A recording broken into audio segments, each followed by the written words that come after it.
Hello students, welcome to online portal.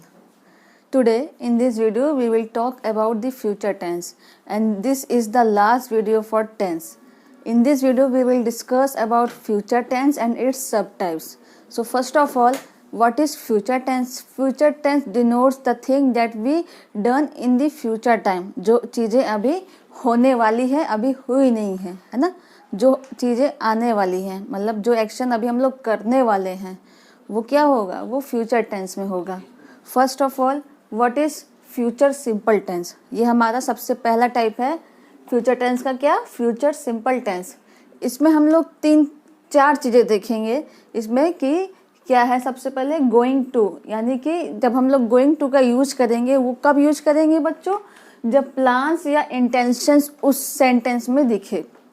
आपको कोई वाक्य दिया गया है, उस वाक्य को पढ़ने में आपको लगे कि उसमें कोई इंटेंशन है, कोई प्लान है, तब आप यूज करोगे क्या? गोइंग टू का यूज करोगे. इसके फॉर्म क्या होता है? Subject plus am is are, going to plus verb, यानी कि बेस फॉर्म. बेस फॉर्म होता है आपका वर्ब का फर्स्ट फॉर्म. इसमें कोई भी आईएनजी नहीं यूज करना है, ना कि सेकंड और थर्ड फॉर्म यूज करना है. आपको क्या यूज करना है? Base form of verb use करना है. We are going to buy a car. तो ये क्या है? एक प्लानिंग किया हुआ काम है ना. प्लान क्या है कि हम लोग कार खरीदेंगे. तो ये फ्यूचर टेंस है, आप समझ रहे हो.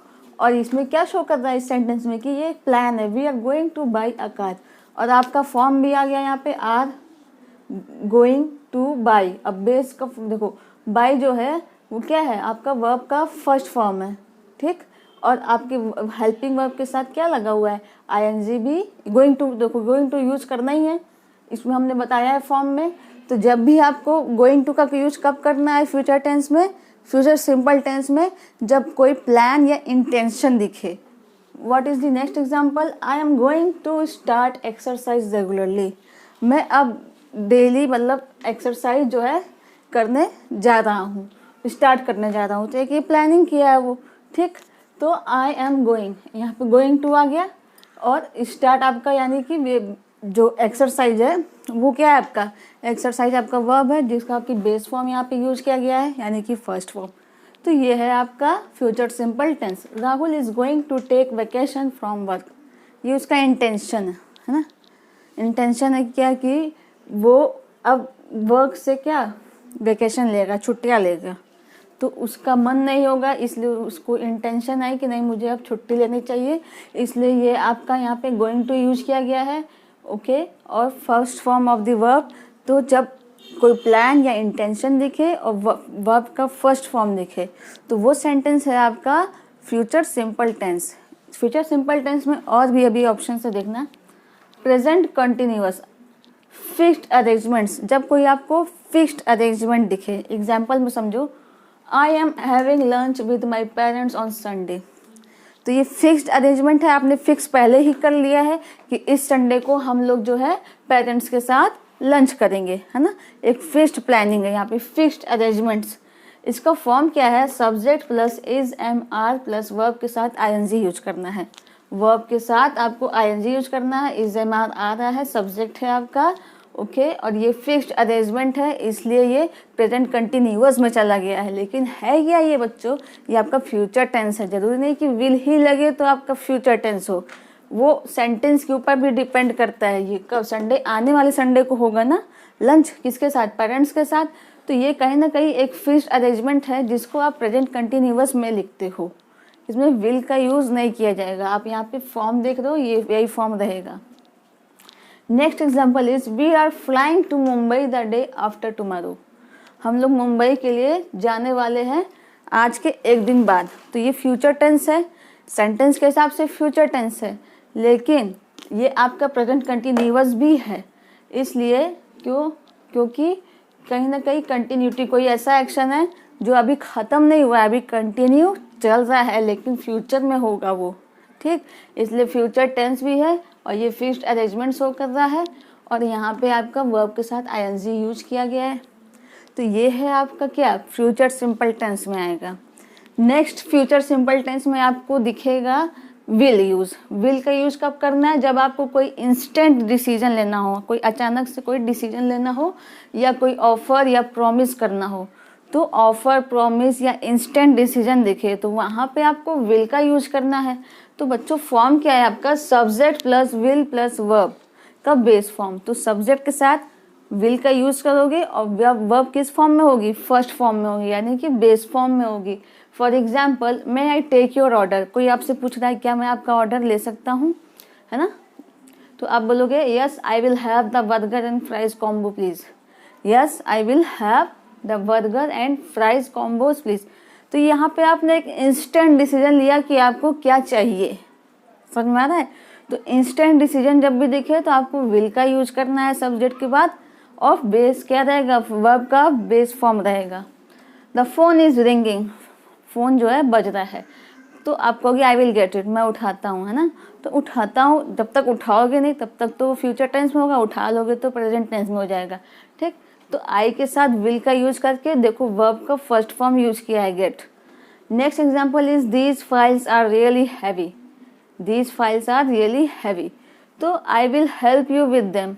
आपको कोई ऑफर कर रहा है क्या? हेल्प यानी कि सहायता कोई करना चाहता है, तो यहाँ पे आपको ऑफर भी दिखेगा। और आपके सेंटेंस में अगर प्रॉमिस भी दिखे, है ना, I will promise you to have a lunch with you in future, है ना?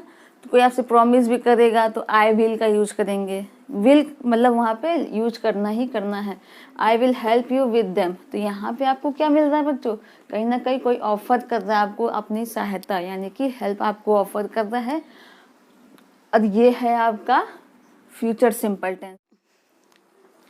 Next point of future simple tense is making predictions. In this we will use will and going to. Making prediction, जब आप कुछ मतलब guess करते हो, कुछ predict करते हो कि कुछ ये होने वाला है ना? जैसे मौसम को देख के आप बता सकते हो कि बारिश होने वाली है ना? तो जब प्रेडिक्शन होगा बच्चों तो वहाँ पे फ्यूचर सिंपल टेंस होगा। विल का यूज कब करेंगे? प्रेडिक्शंस बेस्ड ऑन नॉलेज और एक्सपीरियंस। वैसे प्रेडिक्शन जब नॉलेज और एक्सपीरियंस के ऊपर डिपेंड होता है, वैसे प्रेडिक्शन जो नॉलेज और एक्सपीरियंस के ऊपर डिपेंड होता है, वहाँ पे हम लोग को यूज करना है विल का। For example, I think Spain will win the 2020 world cup. कि स्पेन मतलब मैं सोच रहा हूँ कि स्पेन जो है 2020 का वर्ल्ड कप जीतेगा। अब वो ऐसा क्यों सोच रहा है? क्यों? क्योंकि स्पेन की परफॉर्मेंस वर्ल्ड कप में बहुत अच्छी रही होगी। जितने भी मतलब वर्ल्ड कप हो चुके हैं उसके वो मतलब उसको स्टडी किया होगा, उसको कुछ नॉलेज मिला होगा, उसका एक्सपीरियंस कह रहा है यहाँ पे, इसलिए उसने प्रेडिक्ट कर दिया कि स्पेन जो है 2020 का वर्ल्ड कप जीतेगा। तो ये प्रेडिक्शन कैसा था? जो नॉलेज और एक्सपीरियंस के ऊपर डिपेंड हो, वहाँ पे आप यूज करोगे विल का। गोइंग टू का कब यूज करना है? Predictions based on something in the present. वैसे प्रेडिक्शंस जो आप प्रेजेंट में रह के तब आप प्रेडिक्ट करते हो, यहाँ पे नॉलेज और एक्सपीरियंस आपका कोई काम नहीं आएगा। Look at the sky, it is going to rain soon. आसमान को देखो, लग रहा है कि वर्षा होने वाली है। तो ये आप प्रेजेंट में देख के बता सकते हो ना कि बारिश होने वाली है। तो ये जो प्रेडिक्शन है वो प्रेजेंट के नॉलेज के ऊपर डिपेंड होगा, तब वहाँ पे यूज करोगे going to. Look at the sky, it is going to rain soon. Mom is going to be really happy when she sees my grade. तो पहले ही उसने प्रेडिक्ट कर लिया कि उसका नंबर तो अच्छा आया है, तो डेफिनेटली मम्मी पापा खुश होंगे, है ना? तो कहीं ना कहीं इस लड़की ने प्रेडिक्ट कर लिया कि मम्मी जो है बहुत खुश होंगी जब वह मेरे ग्रेड्स देखेंगी। तो ये था आपका बच्चों जो कि फ्यूचर सिंपल टेंस है, और वो किस पे ऊपर डिपेंड हो? Making predictions. कोई प्रेडिक्शन हो जो कि नॉलेज या एक्सपीरियंस के ऊपर डिपेंड होता है, या फिर आपका जो प्रेजेंट के एक्सपीरियंस के ऊपर डिपेंड होता है। The next type of future tense is future continuous tense, and this is the second type of future tense, second subtype. What is future continuous tense? तो future continuous tense क्या होता है बच्चों? ongoing actions in the future। जो action ऐसे हो रहे हैं कि वो लगातार चल रहे हैं, ongoing होना चाहिए, कंटिन्यू वो चलते रहना चाहिए, और वो फ्यूचर का एक्शन होना चाहिए। एग्जाम्पल्स है आप समझ जाओगे। At 11 AM tomorrow I will be driving to Portland. कल सुबह 11 बजे मतलब मैं पोर्टलैंड के लिए ड्राइव करूँगा। तो जब वो ड्राइव करेगा बच्चों, तो 11 बजे उसने ड्राइविंग शुरू की, ठीक है, और पोर्टलैंड वो कब पहुँचेगा? 4 बजे। तो 11 बजे उसने ड्राइविंग शुरू की, वो फ्यूचर टेंस है, और 4 बजे पहुँचेगा, वो भी फ्यूचर टेंस है, लेकिन ऑन गोइंग एक्शन है। ये एक्शन तब खत्म होगा जब वो 4 बजे वहाँ पे पहुँच जाएगा, है ना। तो ये एक्शन कैसा था? ऑन गोइंग एक्शन है, that is why this is called future continuous tense. Next example is I will be working until late. मैं रात होने तक, मैं मतलब लेट, अंटिल लेट का मतलब यहाँ पे क्या हुआ? रात तक मैं यहाँ पर काम करूँगा। तो सुबह से उसने काम करना शुरू किया, मान लो 8 बजे से, और ज़्यादा काम है तो वो क्या कह रहा है कि रात तक मैं काम करूँगा। तो जब रात वो आएगी, जब वो काम रोकेगा, तब ना वो एक्शन ख़त्म होगा। तो वो एक्शन जब उसने 8 बजे शुरू किया, और 8 बजे जब शुरू किया, वो ख़त्म कब होने वाला है? रात तक। तो रात तक वो चलता रहेगा, वो एक्शन ऑन गोइंग रहेगा, और वो फ्यूचर है क्योंकि ख़त्म होने वाला है, हुआ नहीं ना है, या हो रहा है, ऐसा नहीं बोल रहे हैं, ख़त्म होगा। जब काम ख़त्म होगा तब वो छुट्टी लेगा। तो यहाँ पे ऑन गोइंग एक्शन दिख रहा है, वो भी फ्यूचर में। That is why this example is belongs to future continuous tense. In future continuous tense, we will another types that is fixed और routine events। कि future continuous tense में हमें कहीं ना कहीं fixed और routine events भी मिलेगा। For example, I will be staying at Blue Moon Hotel in Portland। कि मैं जो Blue Moon Hotel है वहाँ पे stay करूँगा। तो ये इसने fix कर लिया है पहले से, है ना। लोग सर्च करते हैं ट्रिवैगो, कोई भी ऐसी वेबसाइट या ऐप में कि कौन सा होटल बेस्ट है वहाँ पे जहाँ पे हम लोग जा रहे हैं, और उसको पहले से ही फिक्स अपॉइंटमेंट ले लेते हैं कि हमें ये मतलब यहाँ पे ये रूम चाहिए।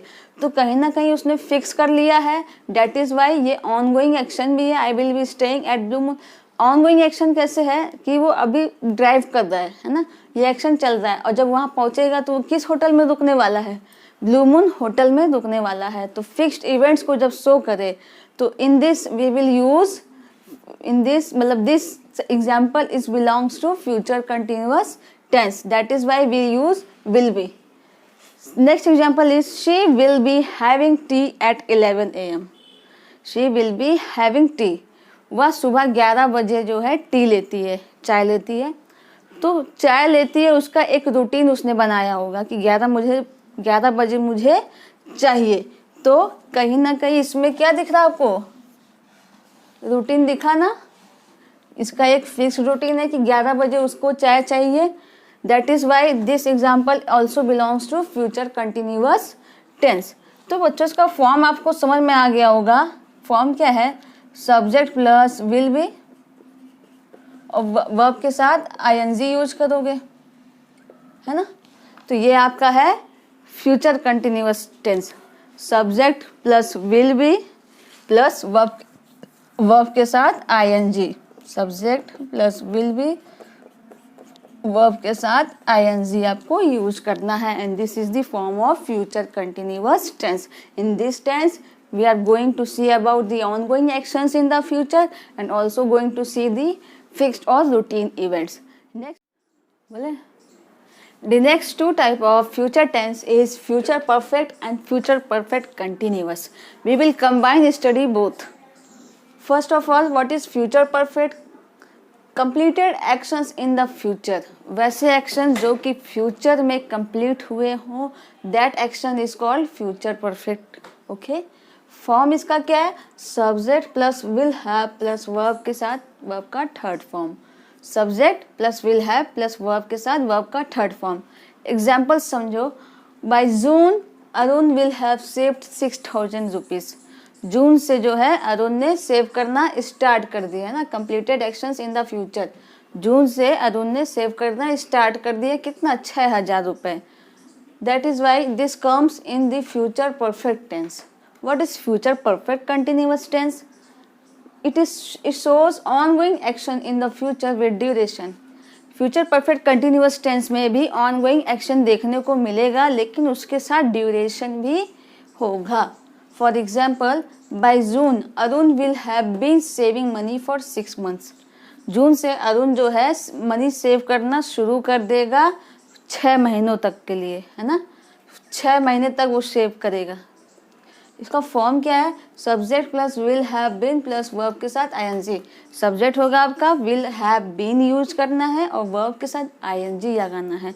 तो जो ऑनगोइंग एक्शन दिख रहा है बच्चों वो होगा आपका फ्यूचर परफेक्ट कंटिन्यूअस टेंस, या फ्यूचर परफेक्ट में क्या होगा, completed actions in the future, वैसे एक्शन जो फ्यूचर में कंप्लीट होने वाला है। तो अभी तो चल रहा है मई, जून से वो शुरू करेगा ना, तो ये कहीं ना कहीं एक ऐसा एक्शन है जो कि कंप्लीटेड माना गया है कि शुरू करेगा ना, वो तो मतलब डन हो चुका है। लेकिन ये फ्यूचर के बारे में बात कर रहा है, that is why this sentence is belongs to future perfect. And what is future perfect continuous tense, those which shows ongoing actions in the future, जो कि वैसा एक्शन शो करेगा कि वो ongoing भी हो। जून से स्टार्ट हुआ है तो अगले 6 महीने तक वो सेव कर रहा है, तो अगले 6 महीने उसका क्या है, ऑनगोइंग एक्शन वो चलेगा, और वो उसका ड्यूरेशन भी बता दिया है कि 6 महीने तक वो सेव करेगा। तो यहाँ पे बच्चों हमने 2 एग्जाम्पल फिर से लिखा हुआ है, इसको आप आइडेंटिफाई करने की कोशिश करो। By 5 PM we will have painted the living room. तो आप इसके फॉर्म से समझ जा रहे हो कि ये क्या है, फ्यूचर परफेक्ट है ना, फ्यूचर परफेक्ट है ये, जो कि कंप्लीटेड एक्शंस शो कर रहा है फ्यूचर में कि 5 बजे तक we will have painted the living room. Next example is by 5 PM we will have been painting the living room for 10 hours. सुबह 5 बजे से हम लोग जो है लिविंग रूम को पेंट कर रहे हैं, 10 घंटे तक अभी पेंट करना है फॉर 10 आवर्स। तो यहाँ पे ड्यूरेशन भी है साथ में, that is why this belongs to future perfect continuous tense. तो बहुत इजी है कि जिसमें ड्यूरेशन दिखे वो उसको फ्यूचर परफेक्ट कंटिन्यूअस टेंस को बिलोंग करता है, और जिसमें ड्यूरेशन ना दिखे लेकिन वैसा एक्शन दिखे जो कि फ्यूचर में कंप्लीट होने वाला है without duration, that belongs to future perfect tense. So in this video we will have completed the third type of tense, and overall we all have completed the full chapter of tense, and this first part and second part of tense we will find in the description box. So thank you so much for being with us. So अगर channel अभी subscribe नहीं किया है तो आप कर लीजिए, क्योंकि आपको इंग्लिश ग्रामर के सारे चैप्टर यहाँ पे मिलने वाले हैं। Thanks for watching my full video.